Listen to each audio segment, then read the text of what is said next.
ఏ కాళ్ళ మీద బజ్జో పెట్టి లాలపోసినావో ఏమో మళ్ళీ కాళ్ళు మొక్కుతాను గుర్తుకొస్తానేమో చూడు ఎండి గిన్నెల్లో ఉగ్గు పాలు పోసి నింగి సంతా మామను నువ్వు పిలవలేదా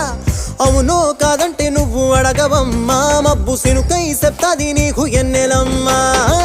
దునియాతో నాకేంటమ్మా నీతో ఉంటే చాలమ్మా ఏలో ఏలో ఏలో ఏలో ఏలో నేను ఊగింది నీ ఓడు ఎలో ఏలో ఏలో ఏలో ఏలో ఏలో నువ్వే చెప్పాలి అమ్మ అమ్మెవ్వలో సూయి సువాలమ్మా ఎట్టా చెప్పేదమ్మా నువ్వే గీసింద